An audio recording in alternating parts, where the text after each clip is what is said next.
YTN 라디오 뉴스 파이팅 김영수입니다. 4부 순서 시작합니다. 월요일은요. 어려운 정치연합 법률로 풀어드립니다. 월요 법률의 시간입니다. 조현삼 민주당 정책위 부의장, 원영섭 전 국민의힘 미디어 법률단장 나오셨습니다. 어서 오십시오. 네, 반갑습니다. 네, 안녕하세요. 조현삼입니다. 네. 자, 김민석 총리 후보자 인사청문회. 자, 내일과 모레입니다. 근데 증인 채택이 지금 불발됐어요. 조 부의장님. 증인 참고인 없이 인사청문회가 이루어질 가능성이 커진 거죠? 그렇다고 봐야겠죠. 네. 더 이상 뭐 지금 시간적으로도 절차상으로도 할 수 있는 상황은 아닙니다. 5일 네. 전까지 출석 통지를 해야 되기 때문에 이미 당장 인사청문회가 임박해 있지 않겠습니까? 네. 그렇다고 본다면 인사청문회 자체는 증인과 참고인 없이 진행될 가능성이 이제 뭐 사실상 기정사실화 그래요. 되었다고 봐야 될 것 같습니다. 2000년 6월 인사청문회법 제정 이후 증인과 참고인 없는 초유의 청문회가 맞습니까? 그렇다고 할 수 있는데 네. 저는 근데 이게 과연 국민의힘 측에서 인사청문회를 제대로 진행할 의지가 있었는가라는 생각이 좀 들 정도예요. 저는 그래요? 개인적으로는. 예. 왜냐하면 처음부터 너무나 무리한 증인들을 신청하지 않았습니까? 예. 역대 어느 인사청문회에서 가족들과 심지어 전 배우자를 증인으로 신청하는 경우가 있었습니까? 예. 사실 이거는 망신주기에 가깝다고 봐야겠죠. 누가 자기가 살아온 인생 물론 모든 사람들이 떳떳하게 살고 모든 정치인들 그렇다고 한다면 정말 좋겠지만 네. 어쨌든 그 흠이 없는 사람이 없을 수는 없을 텐데 네. 그런데 이것을 가족 단위까지 전 배우자까지 이렇게 들춰내서 하나하나 시시콜콜 다 질문을 하고 대답을 듣겠다고 한다는 자체는 사실 뭐 인사청문회 하지 않겠다는 생각이 아닌가라는 생각이 들 정도였거든요. 그래요. 그러니까 이거 그렇다 보니까 도저히 민주당과 총리 후보자 입장에서는 이를 수용하기가 힘들었던 것 같습니다. 예. 예. 국민의힘은요? 그거는 좀 납득이 안 되는 부분이 있는 게 예. 왜냐하면 그 유학 비용이라든지 이런 뭐 아주 그 불명확한 재산 정식 과정 이런 것들에 대해서 증빙을 그냥 내면 아무런 증인이 필요가 없습니다. 예, 그 증인을 안 내니까 그 증거를 안 내니까 증인을 불러가지고 그러면 증인 신문을 해야 된다라고 주장을 하는 거고 네. 지금 그 자료 증빙 총액만 내라. 예. 그러면 증인도 필요 없다. 지금 국민의힘은 이렇게 이야기를 하는 거거든요. 그래요? 근데 예. 자료도 안 내고 증인도 안 내고 아무것도 안 내고 그냥 이게 뭐 인사청문회가 뭐 물으라고 있는 게 인사청문회인데 묻지마 인사청문회를 지금 하겠다는 겁니다. 그래요? 민주당에서. 예. 예. 이게 무슨 인사청문회입니까? 아무것도 아닌 거죠. 국민의힘이 그럼 자세한 증빙 서류를 제출해라라고 요구하고 있는데 구체적으로 어떤 자료를 달라는 건가요? 아니 본인이 예. 어떤 뭐 그 소득이나 이런 걸 올렸거나 경조사로 뭘 했다거나 이런 네. 걸 지금 주장하시는 거잖아요. 예. 그럼 얼마를 얻었다는 거냐는 거예요. 거기에 대해서 뭐 현금으로 내가 얼마 있었는데 예. 그리고 지출을 얼마 했다. 이런 이야기가 있을 수 있지 않습니까? 예, 예. 그런데 얼마를 벗고 지출을 얼마를 했으면 뭐 현금으로 받았으면 그 현금으로 그 수익을 올린 거에 대해서는 증빙이 없을 수 있지만 예. 예. 썼다 그러면 예. 지출을 했다 그러면 그 지출에 대해서는 용처가 있을 거 아닙니까? 네. 그 금액의 차이에서 이 지금 불명확한 그 금융의 이동이나 이런 것들에 대해서 충분히 증명할 수 있는 거죠. 그래요? 예. 근데 김민석 후보는 출판 기념회 이야기하고 또 그 가족 상이 있었고 등의 이야기를 하면서 정치인이라면 충분히 공감할 수 있는 부분이 있을 것이다라는 취지로 이야기를 했어요. 그렇죠. 일단 예. 뭐 국민의힘과 김민석 후보자 입장에서 약간 금액 차이가 조금 있긴 한데 예, 일단 예. 우선 자녀와 관련된 비용은 예. 전 배우자가 모든 것을 부담했다라고 한다면 사실 남아있는 그 금액의 차이는 한 5억 정도라고 볼 수가 있습니다. 그래요? 5억 예. 정도 내외라고 할 수가 있는데 그 5억을 두고 생각을 해보면 김민석 후보자 입장에서는 그 기간 동안 한 번의 경사가 있었죠. 결혼식이 있었고요. 한 번의 빙부상이 있었습니다. 그리고 두 번의 출판 기념회가 있었습니다. 예, 예. 현실적으로 보통 그런 경우에는 뭐 축의금, 부의금, 출판 기념회 같은 경우에는 같은 보통 내지 않습니까? 예. 관련된 비용을 내기 때문에 그 비용의 합계액이 대략적으로 5억 원을 충당할 그래요? 수 있다라는 예. 주장이신 것 같고 예. 사실 이 부분에 대해서 어떤 분들 입장에서는 아니 과연 그렇게까지 많은 돈을 받는 것이 현실적이냐라고 말씀을 하실 수도 있는데 예. 지금까지 우리 정치계가 그렇게 해왔던 것이 현실이고 사실이긴 합니다. 물론 그 그래요? 부분에 대해서 예. 뭐 변화돼야 되고 그 부분에 대해서 바꿔야 되고 해야 될 부분은 분명히 있긴 하지만 예, 예. 과거 지나온 세월을 살펴보게 된다면 그 부분도 충분히 납득할 수 있는 수준의 금액이 아닌가 싶습니다. 그래요. 예. 그동안 잘못된 관행이 있었다고 하면 그 음. 잘못된 관행을 따랐다고 하면 솔직하게 이야기하고 잘못을 사과하면 될 일입니다. 예. 그런데 아무것도 사실대로 이야기를 하는 게 없어요. 지금 그 유학 비용은 전 아내가 이제 부담한다고 하는데 그것도 본인의 주장이지 예. 증빙으로 제출된 게 아닙니다. 그래서 그 전 아내를 불러보자고 하는 겁니다. 예. 증빙을 안 내니까. 예. 근데 유학 비용까지 하면 전체 한 8억 되는 것 같아요. 근데 그 8억에 대해서 경조사 몇 번하고 출판 기념회 몇 번으로 그 8억을 전부 만들 수 있다라고 하면 아니 이거는 내가 볼 때는 열심히 일해서 예. 예. 그 소득을 올리는 그런 사람들을 우롱하는 행위고 거기에 예. 대해서 사과를 하고 사퇴를 하는 게 맞는 거죠. 출판 기념회 그리고 결혼식 자녀 결혼식이 있었나 보군요. 아 본인 결혼식. 아 본인 결혼식 재혼을 재혼이었습니다. 아 예. 그리고 또 빙부상이 있었고 예. 예. 알겠습니다. 출판 기념회를 통해서 출판 기념을 통해서 돈이 들어오면 그 신고하게 돼 있지 않나요? 출판 기념회 자체를 신고한다기보다는 출판 기념회를 하고 남아 있는 돈이 있는 경우에 예. 뭐 우리 보통 재산 신고 국회의원들 하지 않습니까? 네. 그 신고를 하게 되어 있긴 하죠. 근데 이것도 기간이 특정되어 있습니다. 12월 31일 매년 12월 31일자로 남아 있는 돈이 있는 경우에 예. 1,000만 원 이상이 남아 있는 경우에 이를 신고하고 등록하게 되어 있는 것이니까요. 아마 김민석 후보자 입장에서는 그해 들어온 각종 그런 돈들에 대해서는 아마 집행을 한 게 아닌가라는 생각도 들 수가 있고요. 그래요? 그 부분조차도 예. 아마 인사청문회 과정에서 소명할 수 있지 않을까 싶습니다. 네, 이 출판 기념회가 정치권에서는 사실상 수익 모델로도 꼽히기도 해요. 기사에서 많이 이제 다루고 있는데 출판 기념회가 경조사로 분류가 돼서 보통 규제를 받지 않기 때문이라고 하더라고요. 네, 그렇습니다. 지금 그 출판 기념회가 수익 모델이라고 흔히 알려져 있는데 예. 이 수익 모델이라는 것도 예. 현역 국회의원에 대한 겁니다. 그러니까 현역 국회의원이 출판 기념회다라고 하면 각계각층에서 이제 뭐라고 해야 되나요? 경력금이라고 해야 되나요? 그 책값이라고 해야 되나요? 그 봉투에다 넣어서 그 넣잖아요. 예, 그렇습니다. 음. 근데 그 금액을 넣을 때 뭐 현금으로 넣으면 봉투에 넣으면 얼마인지가 일단 보이지는 않고 예. 그리고 거기에 따라 가지고 뭐 책을 정말 뭐 거기에 상해 가지고 책을 줬는지 네. 안 줬는지 이걸 뭐 검증하는 것도 아니고 출판 기념회 수익을 앞으로 이제 공개해야 되는 것 아닐까요? 두 분은 어떻게 생각하세요? 그러니까 출판 기념회 자체에 대해서 좀 고민을 좀 해봐야 될 부분은 분명히 있죠. 그래요. 예. 사실 출판 기념회 자체가 뭐 일종의 경조사처럼 치러지다 보니까 예. 많은 분들이 좀 부담을 느끼시는 경우도 있거든요. 봉투를 어느 정도 준비를 해야 되냐. 그렇죠. 사실 예. 책을 가져가긴 합니다. 왜냐하면 요즘에는 선관위 직원들이 현장에 나와 있거든요. 책을 반드시 가져가야 돼요. 예. 봉투를 넣는 분들은 책을 적어도 한 권씩은 가져가게 되는데 그래요.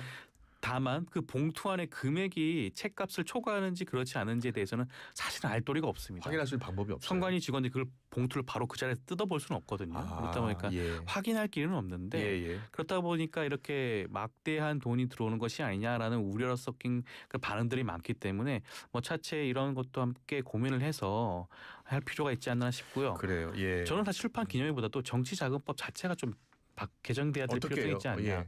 사실 말씀드렸지만 이런 출판 기념회라든가 이런 정치 자금을 받을 수 있는 사람 자체가 네. 현역 의원들에게 한정되는 경우가 굉장히 많습니다. 예. 만약에 정치 신인들의 경우에는 이렇게 공식적으로 정치 자금을 받을 길이 없고요. 원외 인사인 경우도 마찬가지예요. 그렇다 보니까 어떻게 보면 뭐 일종의 뭐 정치 스폰서라든가 이런 분들이 기대려고 하시는 그런 분들이 생길 수가 있거든요. 그래요. 그렇기 예. 때문에 뭐 정치 자금법 자체를 좀 개정을 해서 네. 좀 그런 부분들을 우리가 충분히 숙고하고 논의해서 폭넓게 인정된다거나 아니면 좀 한정적으로 한다거나 이런 좀 대안이 좀 필요하지 않을까 싶습니다. 예. 출판 기념회 정치자금 수수 금지하자 뭐 이런 개혁 논의는 계속 있어 왔던 것 같아요. 근데 기본적으로 이게 국회의원들은 아까 말씀드렸다시피 많은 금액이 가기는 해요. 예. 근데 일반적으로 뭐 예비 후보들이라든지 그 원외라든지 이런 예. 분들도 출판 기념을 하거든요. 그래요. 예. 그런 분들은 그 적자를 면하면 예. 그 다행이다라는 생각으로 하면서 출판 기념회를 합니다. 자기를 알리고 또 자기 생각을 알리고 그런 것들이 이제 의정 보고서나 이런 의정 활동을 하는 국회의원과 다를 수 있는 좀 무기대등의 원칙상 경쟁할 수 있는 그 유일한 수단이 출판 기념회라서 네. 그분들한테 뭐 출판 기념회를 하지 말라 이런 식으로 되면 굉장히 좀 불평등한 상황이 발생을 해요.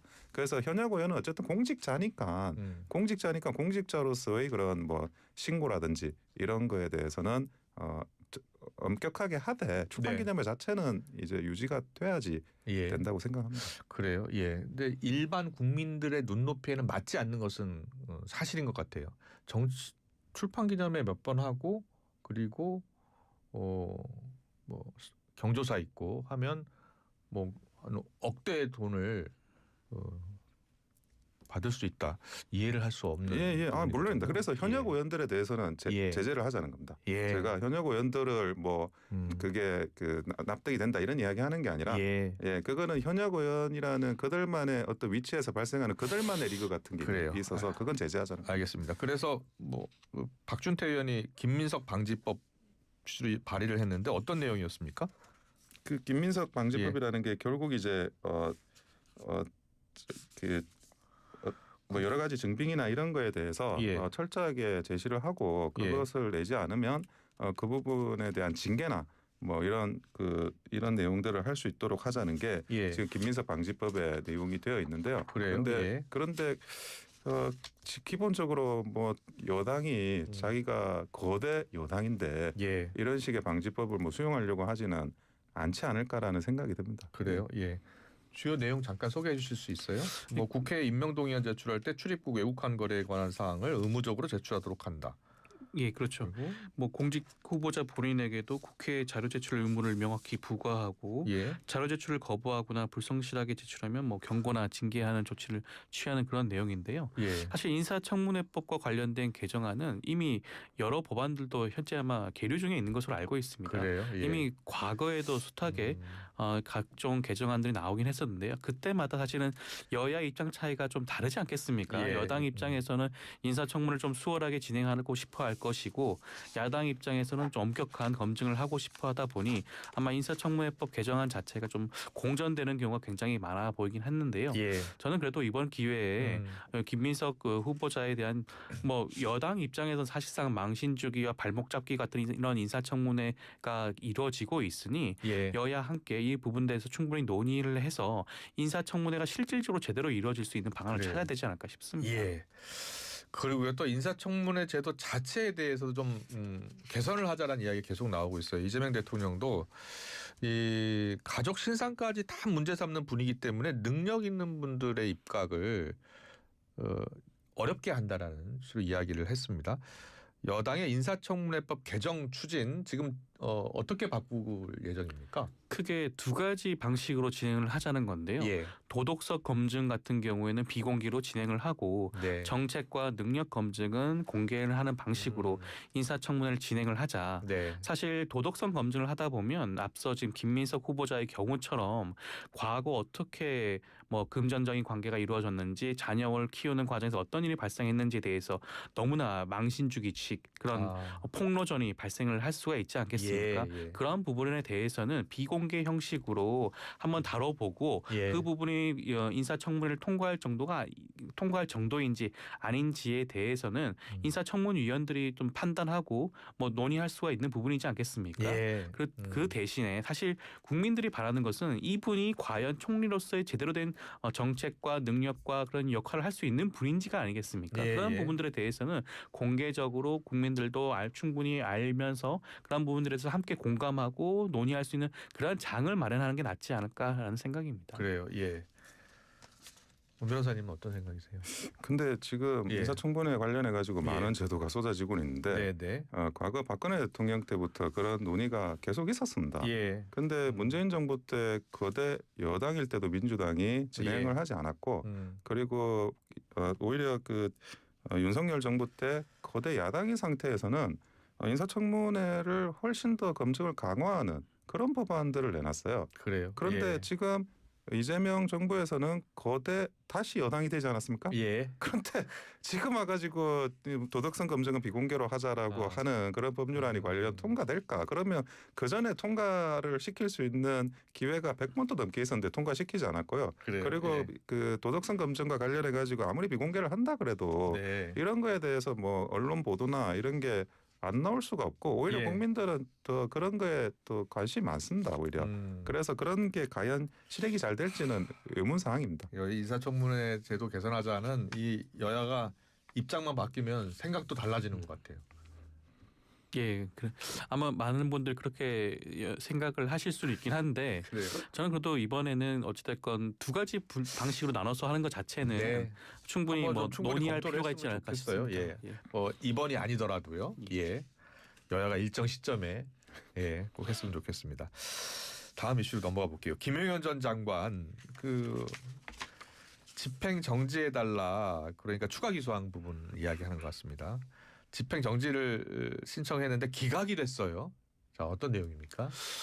일단 사실 그 김용현 전 장관 측에서 여기에 대해서 뭐 이의 신청하고 집행 정지 신청하는 거 네. 사실 저는 좀 굉장히 이례적인 것 같아요. 지금까지 뭐 구속된 피고인이 이렇게까지 뭐 이런 절차적인 그런 항변을 하는 경우가 있었나 싶을 정도였는데요. 그래요. 예. 아마 당연한 결과긴 하지만 네. 구속의 필요성에는 당연히 있습니다. 지금 김용현 전 장관의 경우에는 예. 지금 기존의 사건의 저 혐의와 별개의 혐의가 이미 상당 부분 소명이 된 상황이고 여기에 대해서 그 필요성을 있기 때문에 지금 내란 특검 차원에서 이 부분에 대해서 구속영장을 신청한 거 아니겠습니까? 예. 그 부분에 대해 아마 재판부가 충분히 납득을 하지 않았나 싶습니다. 그래요. 예. 근데 이거는 뭐 전형적인 특검의 공소권 남용입니다. 그래요? 12일에 예. 특검이 임명이 되고 예. 18일 날 기록을 받았는데 18일 밤에 기소를 했습니다. 아. 그 전에 그 구속 기간이 만료돼 가지고 석방될 수 있다라는 그런 소식이 있었고 예. 보석 허가에 대해서 조건부 보석 허가라서 그걸 김용현 장관이 거부했었어요. 그러니까 어떻게든 구속 기간을 늘리기 위해서 무리하게 기소를 한 거기 때문에 이거야말로 그 전형적인 공소권 남용이고요. 이 부분에 대해서 집행정지 신청을 했는데 설사 그게 기각됐다고 하더라도 그 사안이 기본적인 사실관계가 통일한 사항입니다. 위계와 공무집행방해, 증거인멸 교사 이런 것들이 전형적인 그러니까 뭐 내란의 혐의라고 볼 만한 전형적인 기초 사실과 동일한 거지 전혀 다른 사실관계가 아닌데 이거를 그냥 적용 법조만 다른 걸 해가지고 기소를 한다는 거는 이런 거는 뭐 오히려 구속을 연장시키기 위한 절대 해서는 안 되는 인권 침해성 별건 기소다, 추가 기소다 그렇게 생각합니다. 그러면 오늘 오후 2시 반에 이제 구속영장 신문기일이잖아요. 어떻게 결론 날 것 같습니까? 저는 구속영장은 기각되어야 된다고 생각을 하고 있고요. 이미 이 부분에 대해서 충분하게 그 수사가 됐다고 생각을 하고 있어요. 지금 보세요. 기록을 받아가지고 기록이 추가적으로 뭐가 있겠습니까? 그 옛날에 그 내란죄 기소할 때 그런 기록들일 텐데 그런 기록 받아가지고 기소를 했는데 특검이 추가로 수사한 게 없지 않습니까? 추가로 수사한 게 없고 그 전에 사실관계하고 기초적 사실이 동일한데 이거를 김용현 장관을 그냥 정말 혼내주기 위해서 구속을 시킨다라는 게 구속을 연장한다라는 게 상식적으로 말이 되지 않는다고 봅니다. 글쎄 이 죄도 다른 죄가 아니에요. 내란죄 혐의를 받고 내란 중요 종사 임무자 아니겠습니까? 그 관련된 부가적인 일 중에 하나가 지금 공무집행 방해라든가 아니면 증거인멸 교사 같은 혐의라고 할 수가 있죠. 그 혐의의 중대성을 살펴보게 되면 일반적인 공무집행 방해라고 한다면 모르겠는데 그건 아니에요. 지금 이 자체는 내란죄 사건과 연계되어 있는 혐의입니다. 그렇다고 한다면 이 사안의 엄중함을 살펴봤을 때 구속 수사는 불가피해 보이고요. 지금 김용현 전 장관의 경우에는 구속된 상태임에도 불구하고 윤석열 전 대통령을 지지하는 극렬 세력들을 상대로 사실상 헌법재판소 재판관들에 대해서 사실상 뭐 공격을 유도하는 듯한 그런 발언까지 하고 있는 상황입니다. 그런 메시지를 전달하고 있는 사람인 경우에 만약에 구속 상태가 풀려난다고 한다면 지금 남아있는 밖에 있는 수많은 아직 뭐 인신 구속되지 않은 수많은 공범들과 어떻게 이런 각종 증거를 또 인멸할지로 알 수 없는 상황이다 보니 그 부분도 함께 고려돼야 되지 않을까 싶습니다. 그렇군요. 그리고 오늘 윤석열 내란 재판 특검팀 내란 특검팀이 외환죄 수사에 이제 나설 것으로 보이는데 재판에도 처음 출석한다고 하고요. 자, 외환죄 성립 가능성은 어떻게 보세요? 뭐 외환죄 부분도 일단 다 따져봐야 될 문제이긴 하죠. 네. 일단 외환죄 부분은 전혀 수사가 진행이 되지 않은 것으로 일단 그래요. 알려져 예. 있지 않겠습니까? 외환죄에 대해서는 예전 노상원 전 사령관이 가지고 있는 수첩을 살펴보게 되면 상당 부분 이러한 부분들에 대해서 모의한 것이 아닌가라는 의심을 살만하죠. 뭐 평양 무인기 아. 사건이라든가 아니면 NLL 쪽의 포사격이라든가 아니면 뭐 오물풍선 원점 사격이라든가 여러 가지 측면 살펴보게 되면 네. 이 모든 것이 저기 그 북한의 그런 교전을 유도하여 이러한 외환 유치죄와 같은 행위를 하고자 했던 것이 아닌가라는 강한 의심을 살 수 있는 부분이기 때문에 예. 이 부분은 충분히 따져봐야 되지 않을까 싶습니다. 그래요. 그리고 윤 전 대통령 지금 경찰 3차 출석 요구 불응하고 있잖아요. 체포해서 수사를 할 것 같습니까? 어떻게 보세요? 저는 당연하게도 이 부분에 대해서는 인신 구속이 필요하다는 생각이 들고요. 예. 사실 일반인이었을 경우에는 이렇게까지 3차 불응하게 되면 당연히 뭐 저기 체포영장 나오게 마련입니다. 그리고 네. 지금 다른 사건도 아니지 않습니까? 예, 예. 내란 사건과 관련된 혐의임에도 불구하고 이렇게 불응하는 것 자체에 대해서는 좀 적극적으로 뭐 수사기관이 응해야 될 필요성이 있어 보이고요. 예. 아마 경찰 입장에서는 지금 특검이 출범한 마당이다 보니 아마 특검 측과 조율해서 뭐 체포 시기를 조율할 것으로 보여지긴 하는데 예. 저는 그 시기를 좀 앞당길 필요가 있지 않나 싶습니다. 그래요. 네. 오 변호사는 어떻게 보세요? 먼저 외환죄 성립 가능성 그리고 체포 수사. 예. 일단은 외환죄 성립의 가능성은 조금의 혐의도 없다고 저는 생각이 드는 게 예. 일단은 북한의 무인기를 침투시켰다. 네. 북한의 무인기를 침투시켰다라는 증거가 있나요? 증거는 북한 이야기밖에 없어요. 예. 북한 이야기를 듣고는 북한의 무인기를 침투시켰다라는 걸 기초 사실로 그냥 동의를 하고 지금 진행을 하는 겁니다. 근데 그 부분과 관련해서 전혀 뭐 확인된 바가 특히 그 윤석열 정부에서 확인을 해준 적도 없고 예. 그리고 설사 무인기를 침투시켰다고 하더라도 예. 그게 통상의 어떤 정보 작전일 수도 있는 거고 그리고 무엇보다 기본적으로 북한과 모의를 해야 되지 않습니까? 예. 외환을 유치한다는 게. 예. 근데 윤석열 정부 때는 사실은 그 북한에 대해서는 굉장히 강경한 모드였습니다. 네. 서로 간의 대화가 별로 되지 않았어요. 근데 그 상황에서 어떻게 그 북한의 무인기를 침투한 정도로 예. 이것이 어떤 북한과 모의를 한 계획의 결과냐? 그렇게는 전혀 볼 수 없다는 거죠. 그리고 노상원 그분의 수첩에 있는 거는 다 그냥 이게 사실임을 전제로 해가지고 예. 진행한다는 것도 그것도 제가 볼 때는 납득이 되지 그래요. 않습니다. 그 윤석열 전 대통령이 지금 출석 요구에 불응하고 있는 부분이요. 체포해서 수사를 해야 될 것 같습니까? 어떻게 보세요? 근데 이 부분은 조금 그 세부적인 논의를 더 해야 될 것 같아요. 그래요? 저는 예. 그 내용에 따라서는 서면 조사를 할 부분이 있다 그러면 그거는 경찰도 서면 조사를 요청하고 서면 조사를 받아보고 예. 그리고 나서 뭐 그게 설명이 안 되거나 아니면 그러면 그 다음 단계로 가야 되는데 일단은 네. 불러보겠다는 거지 않습니까? 예. 그래서 그런 최소한의 어떤 서면 조사에 대한 논의도 없이 그냥 일단 와라. 네. 일단 그리고 내가 물어볼게. 이런 식으로 나가는 거는 예. 그거는 조금 과도하지 않나라는 생각이 듭니다. 그래요. 당 내부에서는 좀 출석해서 조사를 받아야 되는 건 아니자는 시각도 있나 봐요. 네, 조경태 의원은 뭐 그렇게 말씀하시는데 예. 조경태 의원은 비상계엄 때부터 아니면 비상계엄이 아니라 그 전부터 계속 이제 윤석열 대통령을 조금 강하게 공격하시는 입장으로 말씀하셨던 거고 예. 그리고 기본적으로 저도 네. 적극적으로 수사에 임하는 것 자체는 원칙적으로 동의를 합니다. 예. 네, 그거는 동의하는 상황입니다. 알겠습니다. 잘 들었습니다. 월요 법률에 원영석 변호사, 조윤선 변호사와 함께했습니다. 잘 들었습니다. 고맙습니다. 네, 예, 감사합니다. 감사합니다. 수고하셨습니다. 갱년기라던 영주 씨 요즘 꿀잠 자나 봐요. 푹 잤다. 은정 씨는 짜증 대신 웃음이 많아졌고요. 이제 얼굴 안 빨개진다는 미영 씨. 우리 엄마 예쁜데? 생약 복합 성분 함유 페라민 Q. 편안한 갱년기엔 모두 페라민 큐네요. 갱년기 관리 약국에 있어요. 동국제약.